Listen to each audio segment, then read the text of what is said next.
আপনারা জিমে যান না, আমার নবীরে ফলো করেন, জিমেও যাওয়া লাগবে না। এশার নামাজের আগে খানা খান, খানা খাওয়ার পর এশার নামাজ পড়েন, 2 রাকাত সুন্নত পড়েন, 3 রাকাত বিতির পড়েন, আরো 8 রাকাত পড়েন। নবী সারা বছর 8 রাকাত তাহাজ্জুদ পড়তেন। এই 8 রাকাত পড়ার পর আপনি ঘুমায় যান, আপনার পেট জীবনও বাড়বে না। আপনি তো খান রাত 11টায়, খাইয়ে বাস পেট তো আপনারই বাড়বে। এই জন্য রসুল আকরাম সাল্লাল্লাহু আলাইহি সাল্লামের সাওয়া আল বাতনি ওয়াস সাদরি, নবী সাল্লাল্লাহু আলাইহি সাল্লামের পেট এবং বুক মুবারক সমান ছিল। নবীজির পেট ভাড়া ছিল না। কত সুন্দর যেন ছিল আল্লাহ রসুল সাল্লাল্লাহু আলাইহি সাল্লাম। এটা ছিল নবীজির বুক মুবারকের অবস্থা। তিরমিজি শরীফের 3637 নম্বর হাদিস।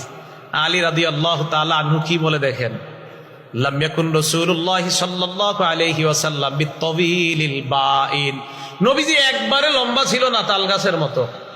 ওয়ালা বিল কাসিরি, আল্লাহ নবী একবারে খাটো ছিলেন না, মাঝামাঝি রকমের এমন সুন্দর ভাবে আল্লাহ নবীকে বানিয়েছেন। মুআতাদিলাল খালকি, সৃষ্টির মধ্যে সবচাইতে সুন্দর যে সৃষ্টি, এমন ভাবে আল্লাহ নবীকে আল্লাহ বানিয়েছেন। দখমাল কাতিফাইন ওয়াল কদামাইন, হাত এবং পা মুবারক গুলা ছিল মাংসালু। দখমাল কারাদিস, জোড়া গুলা ছিল মাংসালু, শক্তিশালী। আমার লোক একটু মুসাফা করে বুঝো, এই মুসাফা করলে কেউ যদি মুসাফা করতো মনে হইতো নবীজির হাত মুবারক একদম নরম। আর যখন তরবারি ধরতেন, আমার নবীর হাত মুবারকের চাইতে এমন সাহসী যোদ্ধার আর কারো হাত ছিল না, এমনি মনে হইতো নরম।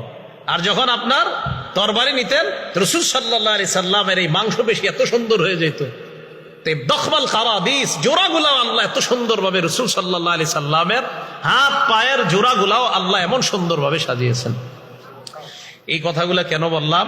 সাল্লাল্লাহু আলাইহি সাল্লামকে আল্লাহ রবিউল আউয়াল মাসে দুনিয়াতে পাঠিয়েছেন। তো আমাদের মা বোনরা নাটক সিনেমাগুলা না দেখা আমার নবীর নিয়ে একটু ভাবেন, নবীজির আকৃতি গঠন নিয়ে একটু ভাবেন। এই জন্য আপনারা কি করবেন, বাংলায় বেরোইছে শামাইলে তিরমিজি, বলেন কি বললাম? মসজিদের ইমাম সাহেব, খতিব সাহেব, মাদ্রাসার আলেমদের সাথে পরামর্শ করে যোগাযোগ করে এই একটা কিতাব সবাই কিনে নেবেন। যারা বিয়ে করছেন, স্ত্রী সন্তান সম্ভবা, বিবির হাতে এই বইটা দিয়ে বলবেন এটা পড়ো।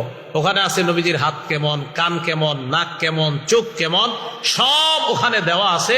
আপনার বিবি পড়বে আর কল্পনা করবে সন্তানের উপর এই প্রভাব আল্লাহ সৃষ্টি করে দিবেন।